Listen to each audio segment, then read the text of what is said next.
Hello बच्चों, कैसे हैं? क्या हाल है? बढ़िया एकदम। तो स्टार्ट करें अपना नेक्स्ट लेक्चर। तो चलो शुरू करते हैं आज का अपना लेक्चर। मेरा नाम है हर्षिल और स्वागत है आपका मेरे यूट्यूब चैनल बायोलॉजी क्लासेस में। तो स्टार्ट करते हैं। आज छोटा सा टॉपिक है, दैट इज रिफ्लेक्स एक्शन। तो हेडिंग डाल लो, अपनी नोटबुक निकाल लो, एनसीईआरटी निकाले हो तो एनसीईआरटी निकाल लो, और कुछ नहीं निकालना चाहते हैं तो जब मैं नोट कर दूं तो स्नैपशॉट ले लेना, ठीक है? तो हेडिंग डालो रिफ्लेक्स एक्शन। और खूबसूरत सा टॉपिक है, समझते हैं इसको कि क्या होता है ये रिफ्लेक्स एक्शन। रिफ्लेक्स से अगर आपको नाम समझ में आ रहा हो तो रिफ्लेक्स का मतलब होता है कि हमने कुछ किया, उसके अकॉर्डिंग कुछ एक्शन हुआ, ठीक है? That is called reflex. एक लाइव एग्जांपल से समझाता हूँ। घरों में आपने कई बार ऐसा हुआ होगा आपके साथ, जैसे मम्मी ने खाना वाना बना के रखा, अब आपको पता नहीं कि ये तवा गर्म है या नहीं, आपने सडनली कुछ कर रहे थे और धोखे से हाथ लग गया उसमें, और जैसे ही हाथ लगता है तो एकदम से क्या होता है, तुरंत हाथ हटता है। इतनी जल्दी हटता है कि हमें पता भी नहीं चलता, है ना? कोई चीज़ एकदम से, जैसे सपोज करंट लगता है, तो हम कोई चीज़ जैसे तार पकड़ रहे होते हैं, कुछ कर रहे होते हैं, हमें पता नहीं होता स्विच ऑन है या नहीं, जैसे ही पकड़ते एकदम झटका लगता है। तो क्या होता है कि उस समय हम सोच तक नहीं पाते, हमारा दिमाग काम नहीं करता।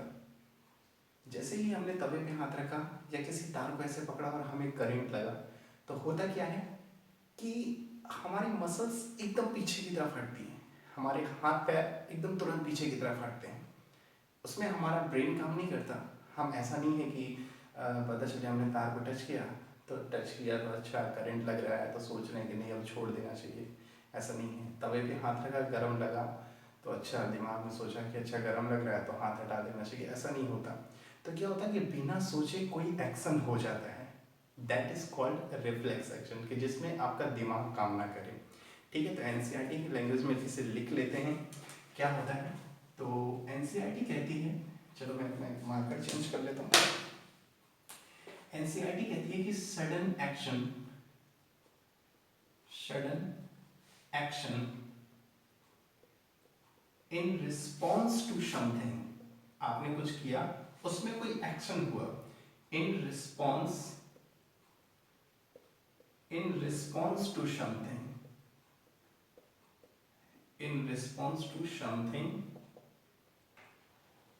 in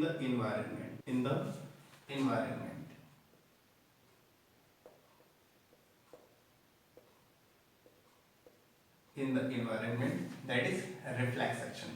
और दूसरी इंपॉर्टेंट चीज क्या है कि we do something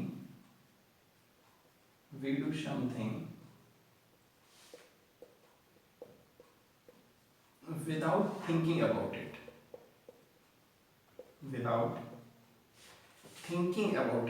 यानी कि हम इसके बारे में सोचते तक नहीं है।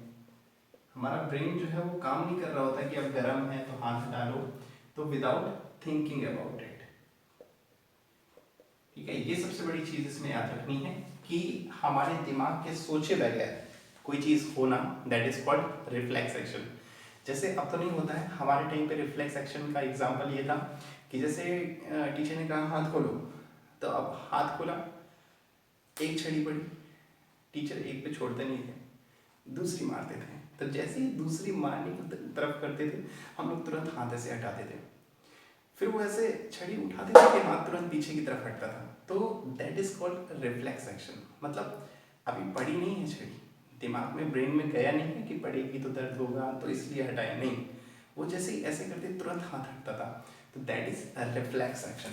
तो रिफ्लेक्स एक्शन को एक तरह हम ऐसे समझ सकते हैं कि रिफ्लेक्स एक्शन जो है, reflex action is not equal to pen.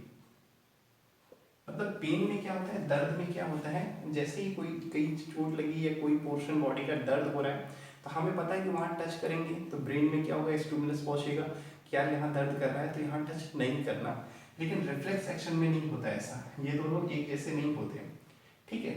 और दूसरी चीज, अब ये समझते हैं कि एक्चुअली में इसमें होता क्या है, क्यों रिफ्लेक्स एक्शन हमारे ब्रेन में काम नहीं करता, क्यों ब्रेन तक स्टिमुलस नहीं जाते, तो ऐसा क्या होता है। यहाँ पे थोड़ा मैं इसे लिख लेता हूँ। रिफ्लेक्स एक्शन हो गया यहाँ पे कुछ, तो ये हट गया है। In response to something, in response to something, ठीक है। अब यहाँ पर देखते हैं कि क्यों ऐसा होता है। तो सपोज कि जैसे हम आग में ऐसे हाथ किए हैं, तो हमें क्या होता है कि जैसे ही गर्म हुआ, मतलब हीट हाथ में लगी नहीं कि तुरंत हम हाथ हटाते हैं, हमें पता है कि यहाँ गर्म है, तो मतलब गर्म अभी हाथ में हुआ नहीं है, दिमाग तक पहुंचा नहीं है कि अब गर्म लग रहा है, अब छोड़ दो। कई बार क्या होता है, जैसे हाथ में बर्फ रख लें, तो जब बर्फ रखी जाती है तब हाथ से हटाते नहीं है, जब थोड़ी देर बाद ठंडा हो जाता है और ब्रेन तक पहुंच जाता है कि यार बहुत ठंडा लग रहा है, तब हम लोग हटाते हैं, ठीक है। तो ऐसे ही क्या होता है, जब आग के पास गए तो पहले ही हाथ हट गया, अभी हाथ जला नहीं है, गर्म नहीं हुआ है, ब्रेन तक पहुंचा नहीं है कि अब गर्म लग रहा है अब हटा लो, नहीं, ऐसे हाथ किया नहीं कि तुरंत हट गया। तो होता क्या है कि जो नर्व होती हैं, जो नर्व हीट रिसीव करती हैं, हीट रिसीव करती हैं, वो नर्व क्या होती हैं, हीट रिसीव करके ब्रेन तक ले जाती हैं।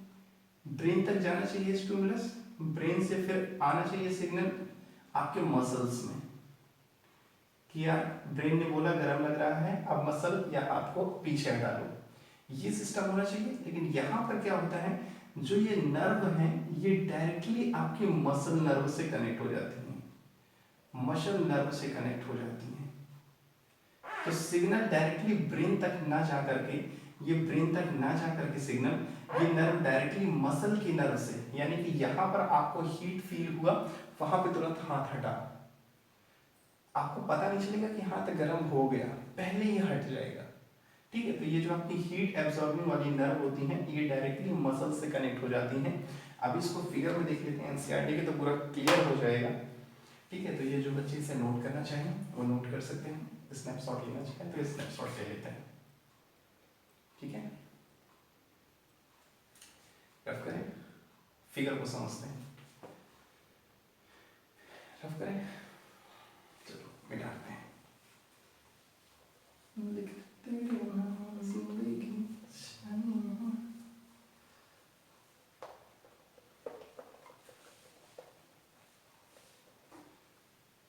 ठीक है। अब यहाँ फिगर को समझते हैं। हाँ, तो ये आपका फिगर है रिफ्लेक्स आर्क का। वो जो नर्व थी ना हीट एब्जॉर्ब वाली, और वो मसल से जा कर के जुड़ गई थी, तो अब हम उसको कहने लगे थे रिफ्लेक्स आर्क, ठीक है।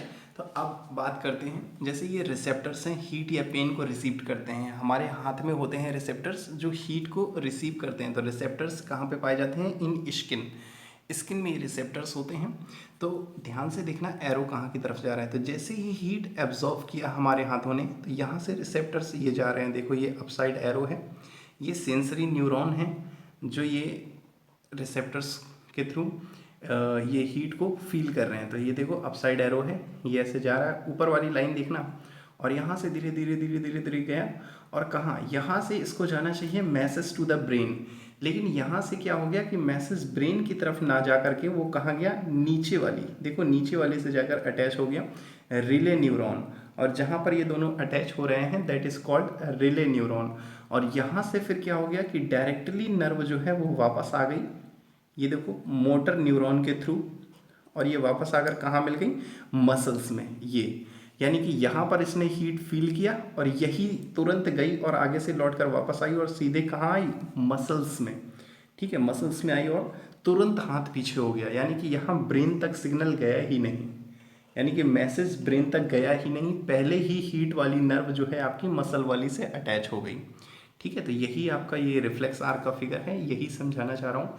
अब ये बात आती है स्पाइनल कॉर्ड, तो इसकी हम लोग नेक्स्ट लेक्चर में बात करेंगे, पूरा डिटेल में पढ़ेंगे कि स्पाइनल कॉर्ड क्या होता है, सीएनएस क्या होता है, ठीक है। अभी सिर्फ इतना देख लीजिए कि ये रिसेप्टर्स थे, यहाँ से देखो ये नर्व लेकर के गई, और यहाँ पर ये दोनों एक दूसरे से ज्वाइंट हुई, और यहाँ से ये इफेक्टर के थ्रू वापस आई और मसल्स पे एक्शन हुआ, ठीक है। तो यही आपके में समझाया गया है, और this is reflex action, okay.